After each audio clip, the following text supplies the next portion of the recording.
Obrigado, Everton. Bom estarmos juntos. E quero já convidar você a abrir a sua Bíblia comigo, por favor. E nós vamos meditar juntos na palavra do nosso Deus, sabendo que Ele tem um recado importante para nós, depois de tudo que já ouvimos aqui. Estendendo as minhas boas-vindas a você que está conosco. Eu sei que tem alguns que estão nos visitando pela primeira vez. Alguns estão ainda conhecendo a igreja. É uma alegria poder receber você também. Um abraço para você da internet. Quero agradecer muito, muito você que nos assiste aí pela internet. Aliás, ontem nós começamos uma série, né? Foi legal, amigo? Vocês gostaram? E eu fiquei impressionado assim, com a quantidade de pessoas que estavam conosco, participando. Louvado seja Deus. Obrigado por estar conosco, estudando ali o livro O Grande Conflito. É um livro difícil, né? Muitas pessoas às vezes não conseguem compreender, mas tem sido muito legal. Então toda sexta-feira estamos juntos a partir de agora, se Deus quiser, para aprendermos mais sobre este livro. Espero que vocês estejam bem. Livro de Daniel, abra sua Bíblia comigo, por favor. É um livro incrível. Daniel, capítulo de número 3. Foi o texto escolhido para nós conversarmos um pouquinho nessa manhã. Daniel capítulo 3. A palavra de Deus será aberta mais uma vez. Essa mensagem, Herdeiros do Reino, está baseado em um outro livro, neste livro aqui. Livro Herdeiros do Reino. Este livro é um livro de um pastor que eu gosto muito, pastor Josanã Alves. E o meu sonho, quando eu li este livro, o meu sonho era que de fato toda a igreja também pudesse ter a oportunidade de ler este livro. A gente entende que essas mensagens, por mais simples que elas possam parecer, têm sido muito legais. Eu sei que já tem grupos aí que se reúnem para estudar este livro, que estão aprendendo. Eu estou tentando conseguir alguma forma, junto com os anciãos, para que mais de vocês consigam ter acesso a este material. Mas hoje eu tentei trazer aqui um pouquinho de algumas impressões baseadas neste livro, daquilo que a palavra de Deus nos apresenta, para conseguir compreender alguns pontos para a nossa vida. Na verdade, eu tenho muita vontade, esse é o meu plano para talvez o ano que vem. Esse ano tem muita coisa acontecendo. Mas para o ano que vem, tenho muita vontade de a gente conseguir fazer uma série aqui no sábado para a gente estudar o livro de Daniel. Acho que estamos em tempos em que nós precisamos aprender mais sobre as profecias. Estudar o livro de Daniel é maravilhoso, eu gosto, é um dos meus livros favoritos. Eu tenho dedicado tempo aprendendo sobre este livro. E quero muito fazer uma série com você. Mas eu fiz questão nessa manhã de trazer o livro de Daniel mais uma vez e apresentar este livro de Daniel para vocês, nesse capítulo especificamente, diferente de como eu vou apresentar quando eu estiver fazendo a série. Então você vai me ouvir falar sobre Daniel 3 de novo em um outro momento. Mas é porque eu gostaria de apresentar para você uma outra visão. Para você compreender aqui alguns pontos relacionados à vida destes personagens, desses 4 jovens e como eles representam para cada um de nós. Só para a gente poder entender um pouquinho. Primeiro, o livro de Daniel tem quantos capítulos? Quantos capítulos? 12 capítulos. Desses 12 capítulos do livro de Daniel, 6 são históricos e 6 são proféticos. Metade do livro é para contar a história desses homens. Metade do livro de Daniel não é profecia. Metade do livro dele é para contar a história de alguns personagens. Por quê? Se o livro de Daniel é um livro que nós consideramos extremamente profético e que a função dela é conseguir compreender o que vai acontecer nesses últimos tempos, por que o livro faz tanta questão de demonstrar os personagens? Porque é assim que Deus quer que você estude a profecia. Nós podemos aprender sobre as profecias e conseguir colocar em prática para a nossa jornada. Mas a maneira como Deus quer que você entenda a profecia é dessa forma. Que forma, pastor? Deus quer que você entenda a profecia olhando primeiro como que as pessoas se preparam para viver a profecia. Porque tem muita gente que está estudando profecia ao contrário. Existem pessoas que são ótimas em saber profecia, mas não conhecem a Cristo. Não são fiéis a Deus. Não tem vivido o seu coração, a sua jornada na presença do Senhor. Olha aqui para você ver. Então, quando você entende como que esses jovens, 4 jovens, conseguiram ser fiéis a Deus no meio de tanta turbulência, de tanto problema, no mundo difícil. Se você acha que é difícil viver hoje, imagina como que era viver na época em Babilônia. E esses jovens permaneceram fiéis a Deus. Então, quando você consegue entender a fidelidade desses jovens, você consegue entender o que Deus espera de você. E a Bíblia tem vários exemplos disso. Tem muita gente que estuda profecia assim: que dia que vai ser? Que dia que o decreto vai sair? Que dia que vai assinar? Que dia que vai acontecer? E aí manda videozinho no WhatsApp: porque aconteceu a marca da besta. É o chip que não sei o quê. E olha, pastor, o que vai acontecer? O Papa não faz uma viagem. Primeira viagem que o Papa faz, olha, profético. Tudo bem, a gente precisa entender o que a palavra de Deus nos ensina sobre profecia. Mas antes de tudo, você precisa entender o seguinte: você está pronto para viver? Como que você tem sido fiel a Deus? Como tem sido a sua caminhada? E a gente tem vários exemplos disso. Quer ver um exemplo disso? Marca Daniel 3. Marca aí Daniel 3. A gente vai voltar para ele. Mas vamos comigo rapidamente, só para você ter uma base. Lá no livro de Mateus capítulo 2. Mateus capítulo 2. Lá no livro de Mateus capítulo 2, nós encontramos no nascimento de Jesus a visita dos magos. Pastor, eram 3 reis magos? Não sei, a Bíblia não fala. Tem gente que deu até quantidade de reis magos. Foram 3 reis, mas a Bíblia não fala que eram 3. A Bíblia fala que eram reis magos. O que a Bíblia fala é que eles deram quantos presentes? 3 presentes. Mas esses 3 presentes podem ter sido levados por 3 pessoas, mas pode ter sido levado por 2, por 5, por 20, é ou não é? Sabemos quantos foram para lá. Tem gente que deu até nome para os reis. A Bíblia não dá nome. Mas as pessoas ficam querendo... Tem algumas coisas que a Bíblia não fala. E que a gente acaba vivendo. Paulo caiu do cavalo. Aonde que caiu do cavalo? Não está na Bíblia que Paulo caiu do cavalo. Não é bíblico, sabia? Mas a gente vai inventando algumas situações. Fala que ele caiu, mas não falava que ele estava montado num cavalo quando ele caiu. Enfim, nessa história aqui, os reis magos seguiram a estrela. Quando eles chegaram lá na região de Jerusalém, eles foram conversar com quem? Com Herodes. Por quê? Quem era Herodes? Era um rei. Era o responsável. Eles foram falar com alguém da mesma linhagem deles. Falou assim: se é uma cena tão importante, se a profecia diz que vai chegar o momento do Messias vir, e esse Messias vai ter uma estrela no céu que vai demonstrar, esse rei tem que estar sabendo. Então, quando ele chegou para o rei, falou: rei, é o seguinte, nós vimos a estrela e viemos, o Messias nasceu. Aí o rei falou: Messias? Nasceu? Como assim? Nessa hora, o rei manda chamar quem? Os sacerdotes. Quando os sacerdotes chegam, os sacerdotes olham para ele, aí está aqui o texto, né? Versículo 4, aliás, Mateus capítulo 2, versículo 4, diz assim a palavra de Deus, verso 4. Então, verso 3, tendo ouvido isto, alarmou-se o rei Herodes, e com ele toda Jerusalém. Verso 4, então convocando todos os principais sacerdotes e escribas do povo, indagava deles onde Cristo deveria nascer. E aí, esses sacerdotes que estavam ali, começaram a responder, verso 5, vai nascer em Belém da Judéia, responderam eles, porque assim está escrito por intermédio do profeta, e tu, Belém, terra de Judá, não é de modo algum a menor entre as principais de Judá, porque de ti sairá o guia que há de apacentar o meu povo Israel. Os sacerdotes conheciam a profecia, sim ou não? Sabiam que o rei viria em Belém? Sabia que a estrela iria guiar? Mas o que adiantou? Porque agora que o Messias estava nascendo, eles não estavam nem sabendo. Eles eram ótimos em profecia, mas eram péssimos na prática. E estão esperando o Messias, não vou dizer que estão esperando até hoje, porque eles morreram, mas que o povo está esperando até hoje, então.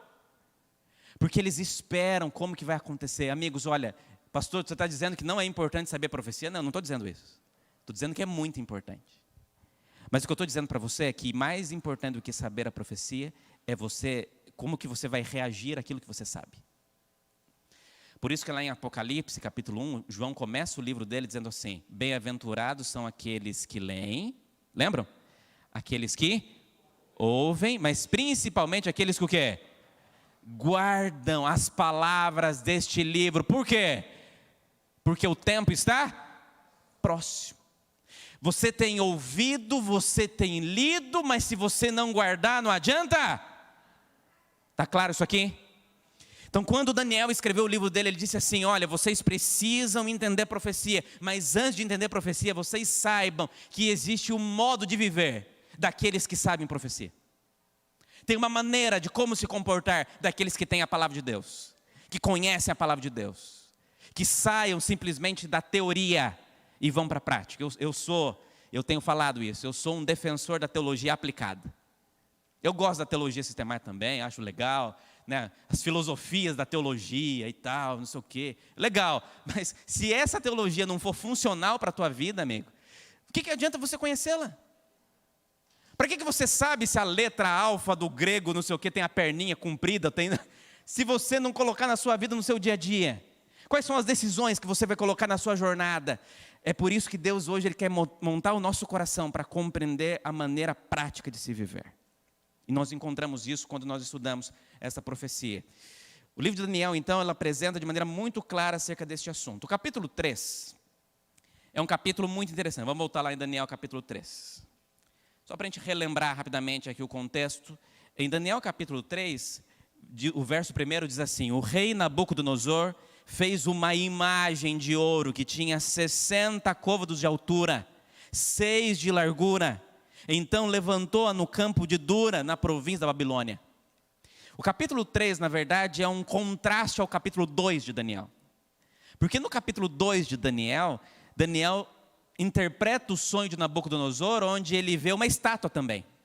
E essa estátua tinha a cabeça de ouro, mas o corpo era de quê?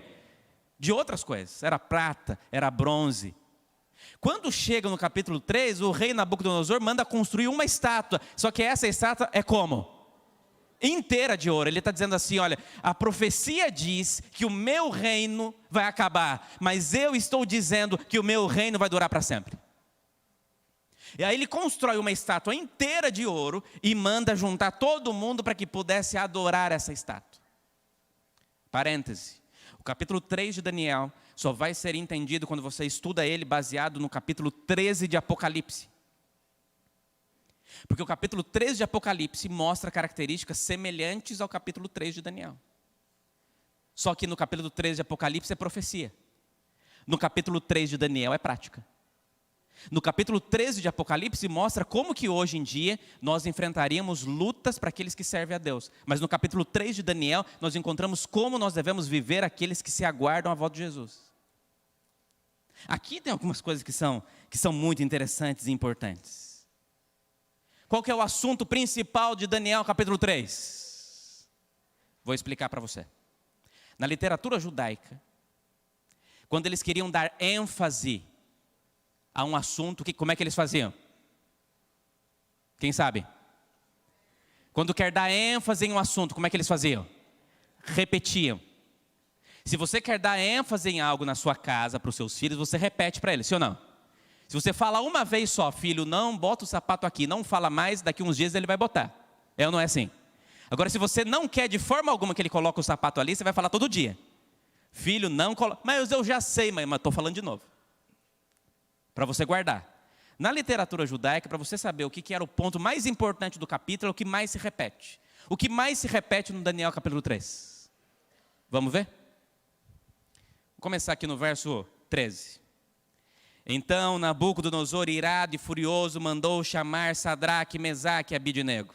Versículo 14. Então Nabucodonosor lhes disse: é verdade, ó Sadraque, Mesaque e Abidnego. Versículo 16. Então responderam Sadraque, Mesaque e Abidnego ao rei. Versículo 19. Então Nabucodonosor se encheu de fúria e transtornado o aspecto do seu rosto contra Sadraque, Mesaque e Abidnego.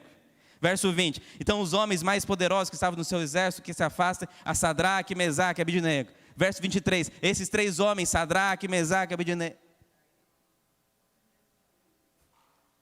Quantas vezes repete a mesma palavra? Muitas. Qual que é o assunto principal de Daniel capítulo 3 então?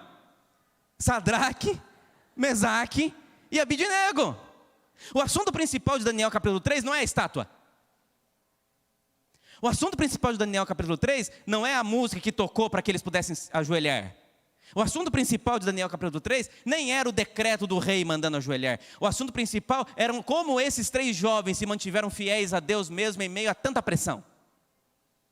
E se você conseguir compreender como eles conseguiram se manter fiéis a Deus, nós teremos uma vida muito mais firme ao lado do Senhor Jesus. Interessante, é ou não é? O que Daniel 3 quer nos mostrar é o seguinte: se vocês aprenderem como esses 3 jovens viveram, vocês vão conseguir entender que quando as jornadas dessa vida, quando as fornalhas acesas forem ligadas na nossa frente, como nós permaneceremos fiéis a Deus.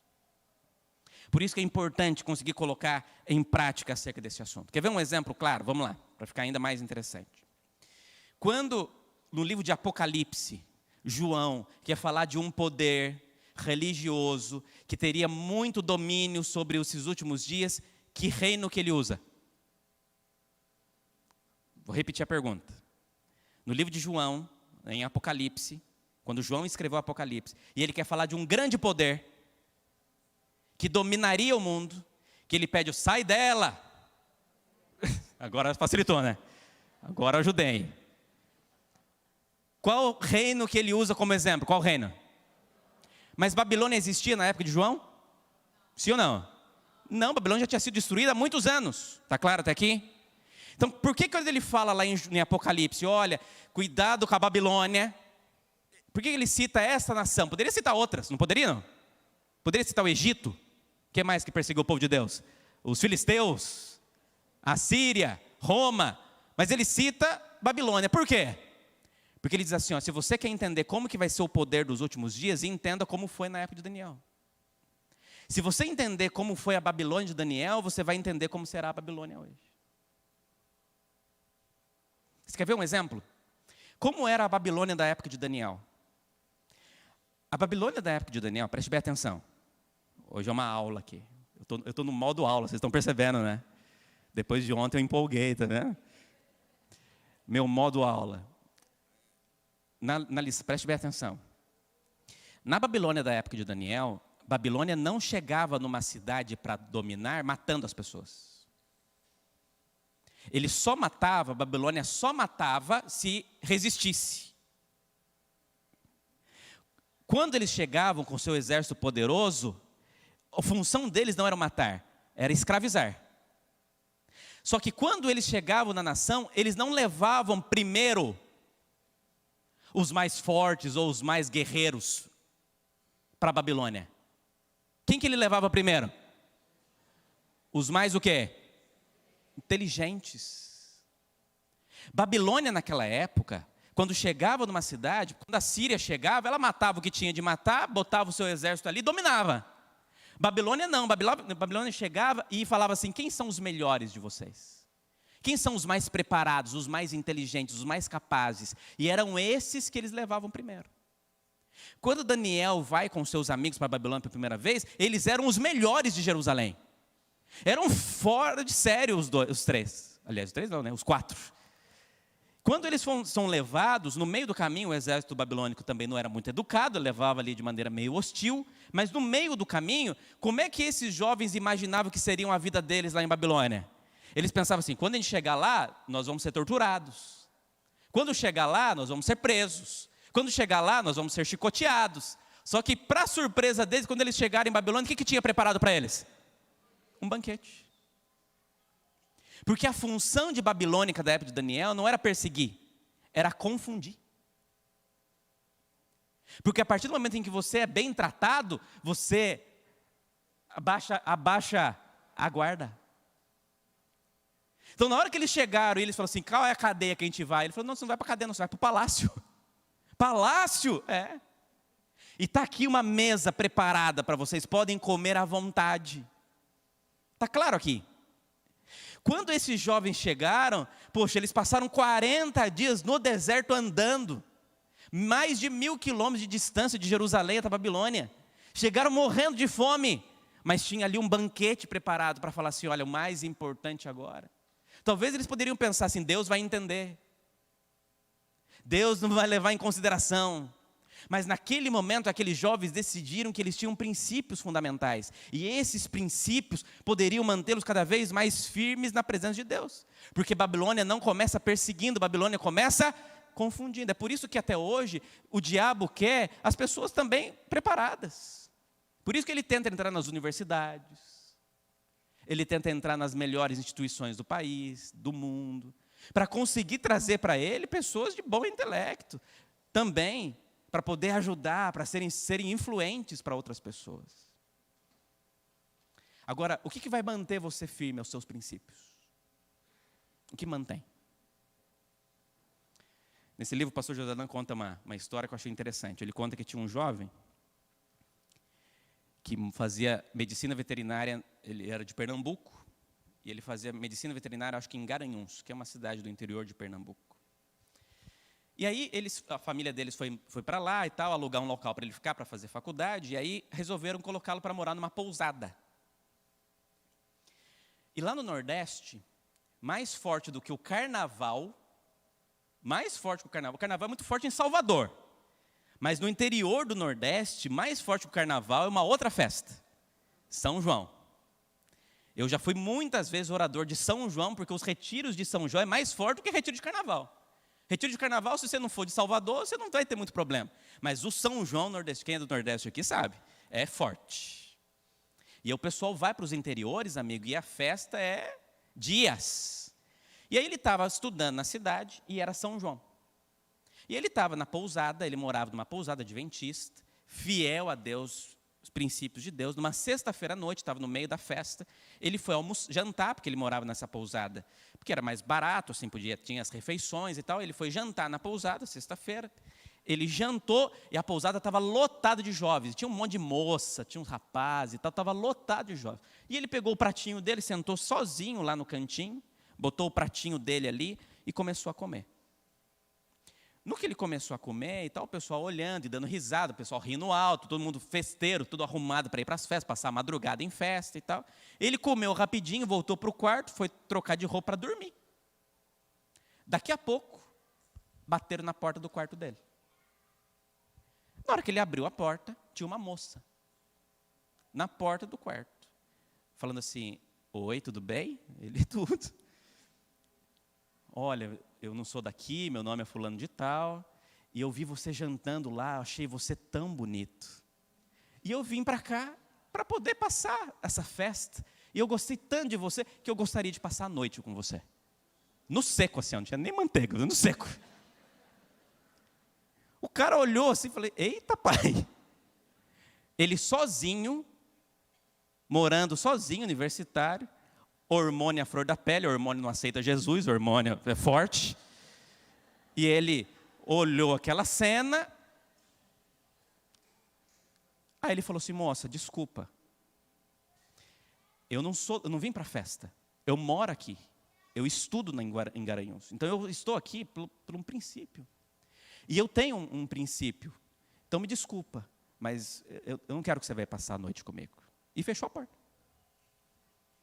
A mulher se sentiu rejeitada, ofendida. Bateu na porta de novo. Ele abriu a porta, pois não. Falei: qual o seu problema? Eu sou feia ou você não gosta? Ele falou assim: olha, desculpa, mas nenhum dos dois. Você não é feia e eu gosto. A grande questão é porque eu sou cristão. E eu tenho princípios cristãos. E nos meus princípios cristãos eu decidi que eu vou ser fiel ao meu Deus e fiel a quem eu irei casar. Então, por favor, me respeite. E fechou a porta de novo. Ele fechou a porta e falou: tá vendo, diabo? Perdeu, hein? Perdeu. Mas você acha que foi fácil? Ele foi dormir para a tentação não vir de novo, né? Falou assim: vinha a tentação, estou dormindo. Ele foi dormir. No dia seguinte ele acordou, tinha uma cartinha debaixo da porta. E ele guarda essa cartinha até hoje, dizendo assim: olha, eu também já fui cristã. E eu me afastei dos caminhos de Deus. E eu acho que só tinha que curtir a vida. Mas ontem, com você, eu aprendi uma grande lição. Muito obrigado. Fechou. Amigo, se esse jovem esperasse o Jornal Nacional falar que está vindo o decreto dominical, ele tinha dormido com a moça. Mas ele tinha tomado uma decisão na vida dele. E para ele, os seus princípios eram mais importantes que qualquer outra coisa. Está claro isso aqui? Ainda existem servos de Deus que querem ser fiéis ao Senhor. Então o que Deus mais espera da nossa vida hoje não é quando Jesus vai voltar, é o quanto você está perto dele. Porque se você estiver perto de Jesus, Jesus pode voltar hoje, ou pode voltar daqui 100 anos, não importa, você está perto de Jesus. E a Bíblia diz que aqueles que estão em Cristo, ainda que morra, viverá, porque você está ao lado de Jesus. Amigos, entender as profecias bíblicas é extremamente importante, mas mais importante do que isso, é você cada dia colocar na sua vida a prática da vida com Deus. Então me permita terminar com 3 pontos sobre Daniel capítulo 3 para a gente encerrar. 3 pontos.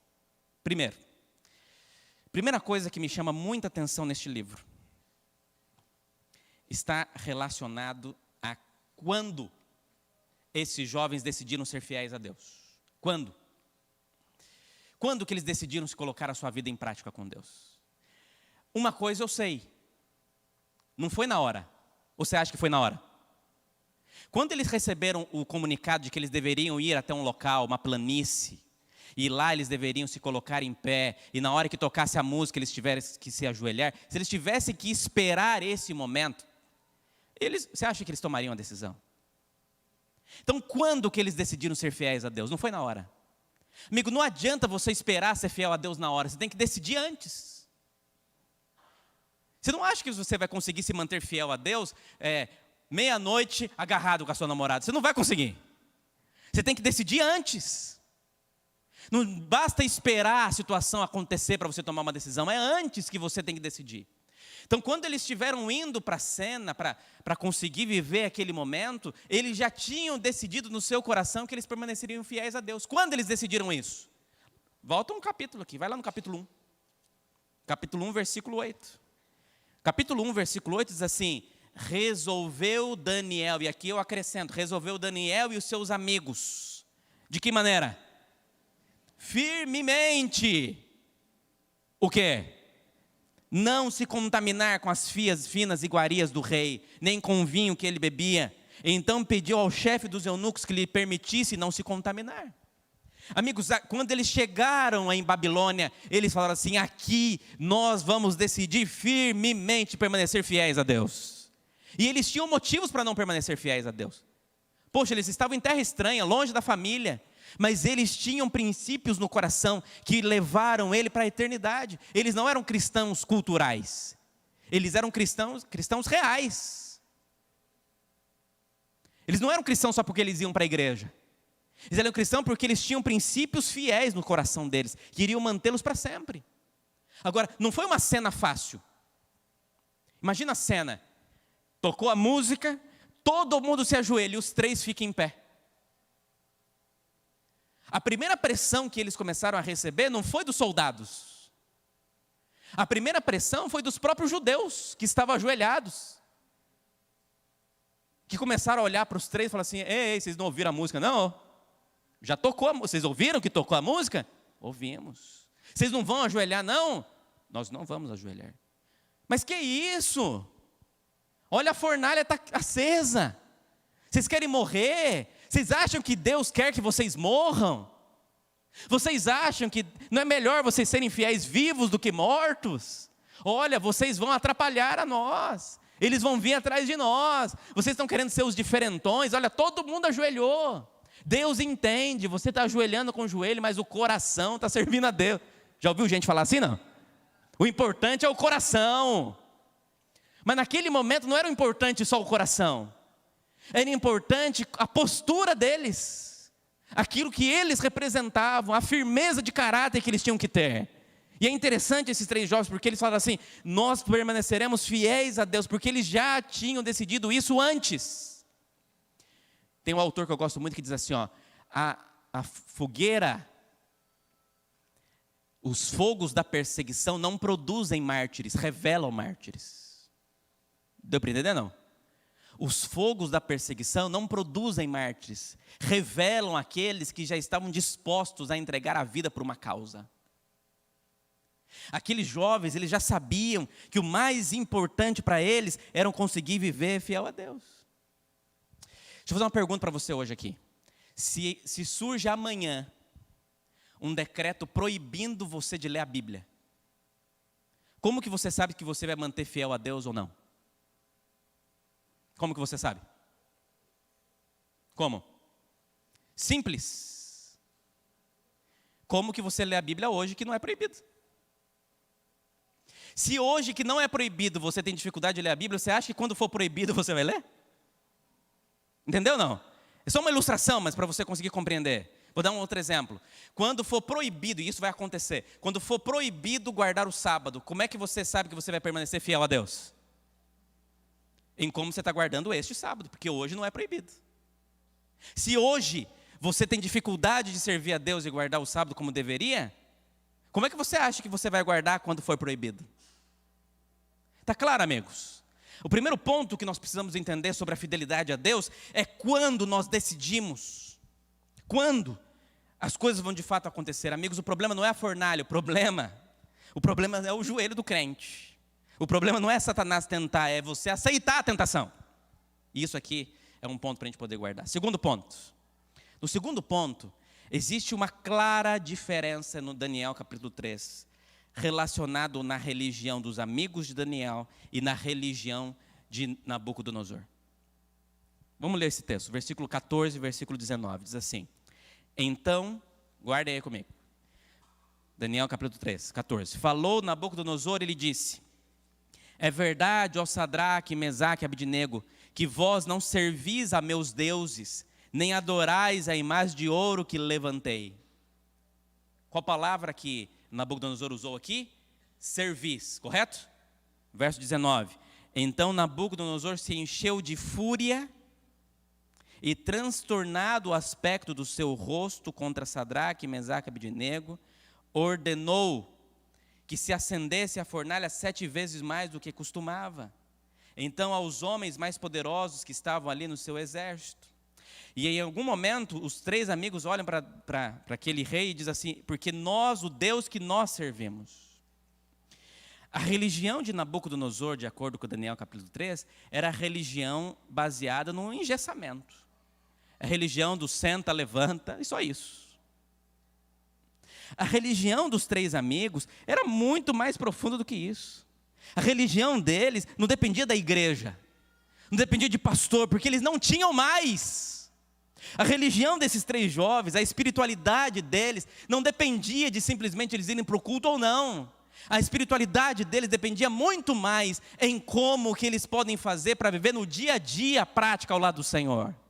Amigos, a igreja é extremamente importante, porque é aqui na igreja que nós unimos forças para continuarmos a nossa jornada. Mas a igreja dá para você a sobremesa. Acabamos uma semana de oração, sobremesa.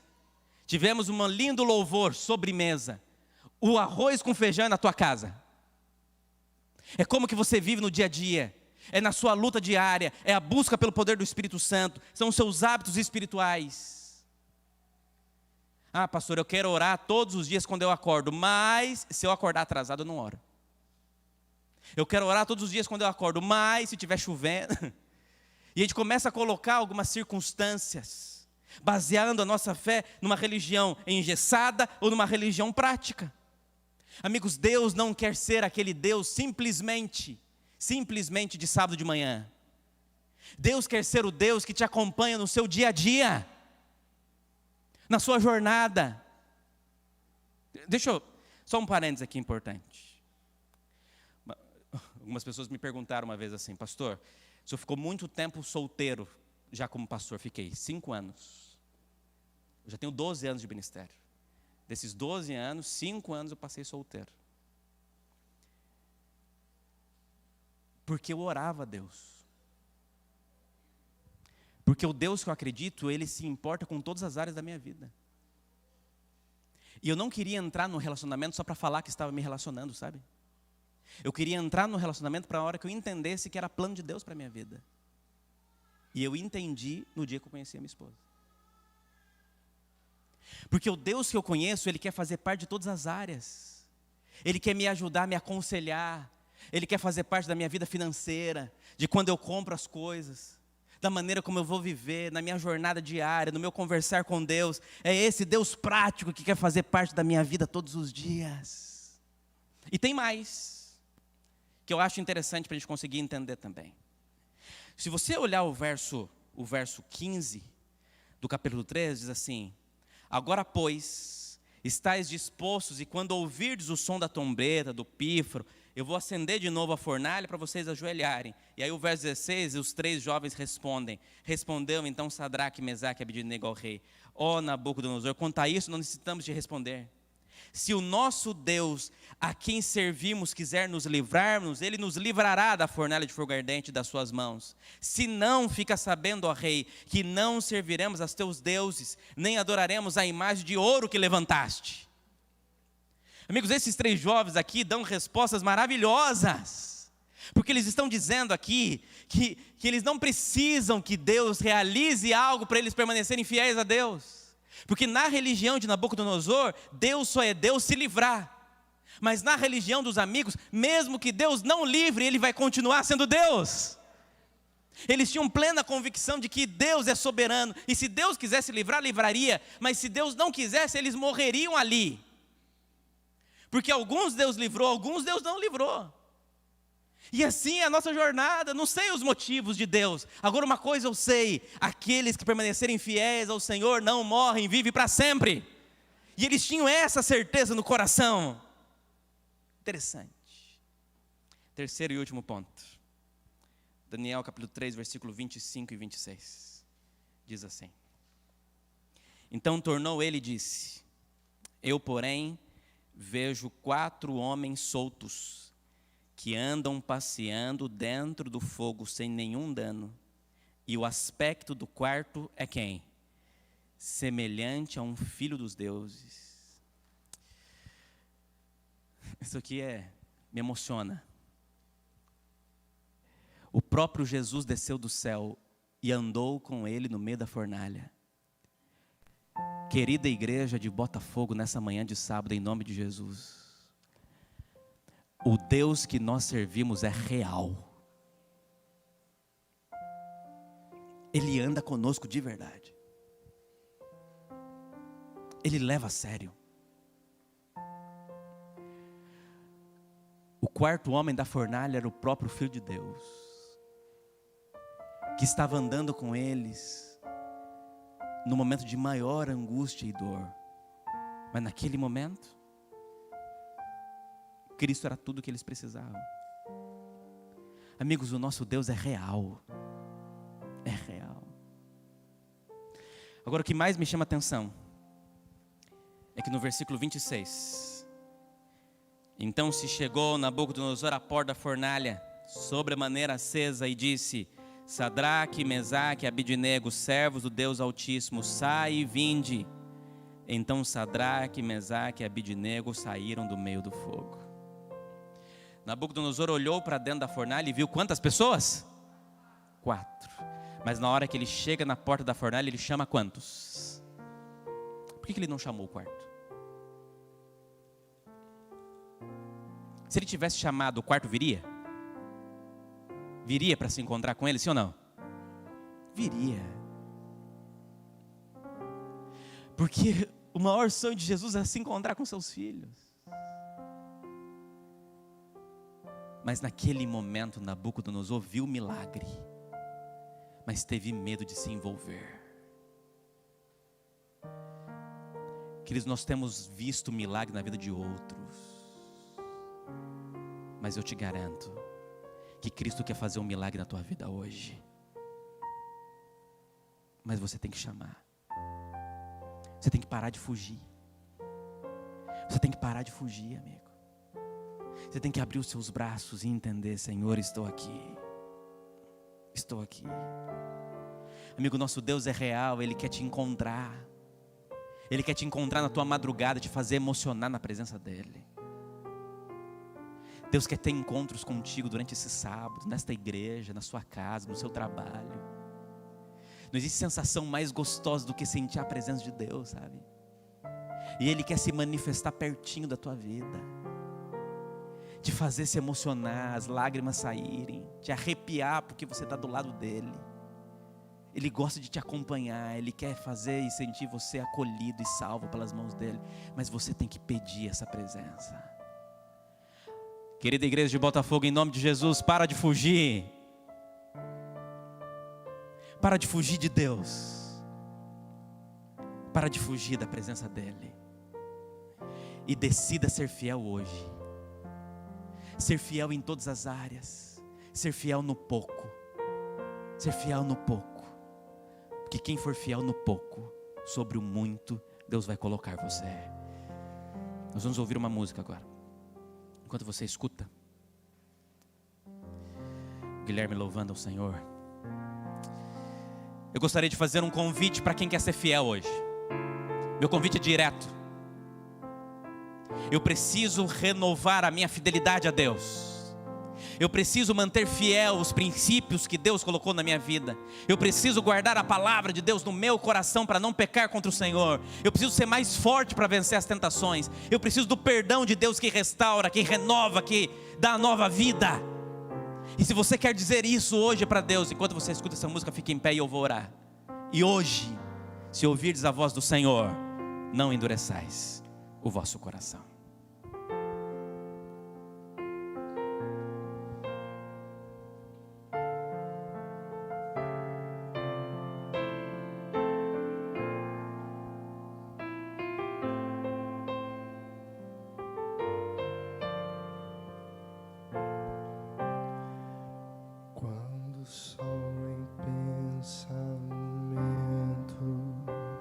Eu contemplo teu poder, vejo as suas maravilhas, vejo um lindo entardecer. Me pergunto assim calado, o que fiz pra merecer esse amor tão declarado? Esse tom que vem de Deus. Meu desejo é ser leal, meu desejo é ser fiel, é viver o dia a dia, já sonhando com o céu. Se amigos meus me deixarem e do teu nome até zombarem, ainda assim eu não te deixarei.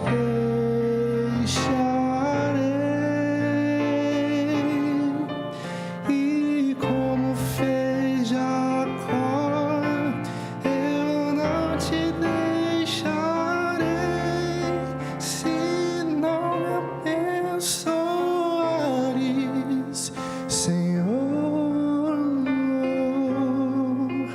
Eu só vou poder dormir em paz e só vou descansar se comigo tu ficares, meu Deus.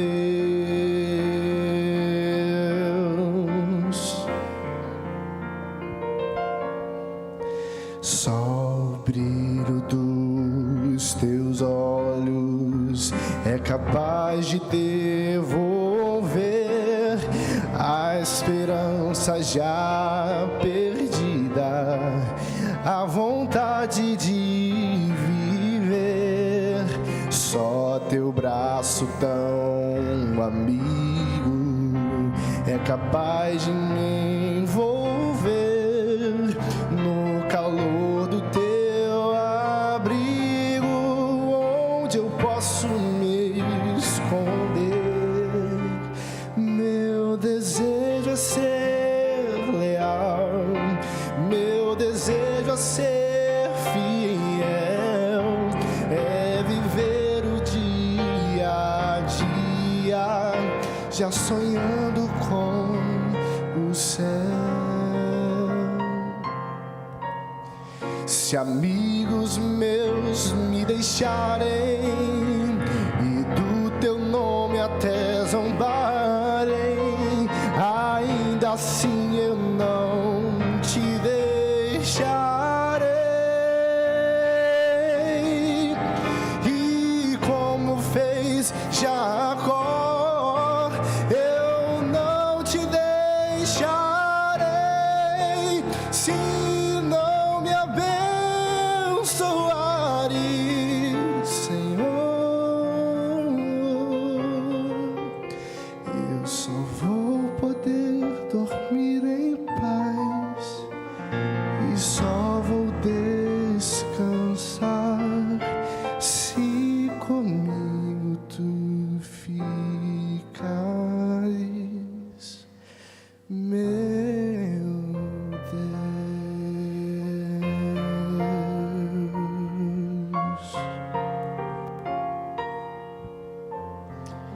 Deus. Amém.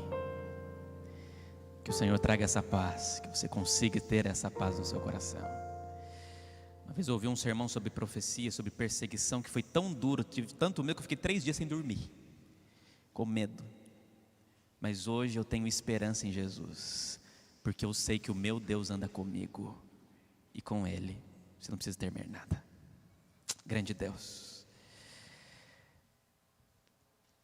agradeço porque nesta manhã de sábado, nós temos a oportunidade de ouvir a Tua palavra e trazer paz ao nosso coração. Aqui está, ó Deus, filhos Teus em pé em Tua presença. E eles estão em pé porque eles estão dizendo ao Senhor assim que eles querem ser fiéis ao Senhor. Que eles querem serem fiéis em todas as áreas da vida. Serem fiéis aos seus princípios, na sua vida física, mental, espiritual, nos seus relacionamentos, no seu trabalho, na guarda do sábado, na leitura da palavra, nos dízimos, nas ofertas. Em todas as áreas da vida nós queremos ser fiéis ao Senhor, porque nós dependemos de Ti e estando ao Teu lado nós estamos completamente seguros. Mesmo que o fogo das fornalhas deste mundo queiram nos queimar, nós sabemos que ao Teu lado temos segurança. Se for da Tua vontade, o Senhor nos livrará, se não, ó Deus, morreremos, mas saberemos que estamos firmes contigo. Ó Deus querido, venha fortalecer a nossa fé nesta manhã em nome de Jesus. Que nada tire a paz que só o Senhor pode nos oferecer. Nos dê um sábado de bênçãos e nos traga hoje à tarde para continuarmos ouvindo a Tua palavra. É a minha oração e ela vai assinada em nome de Jesus. Amém? Amém e amém. Deus abençoe a todos.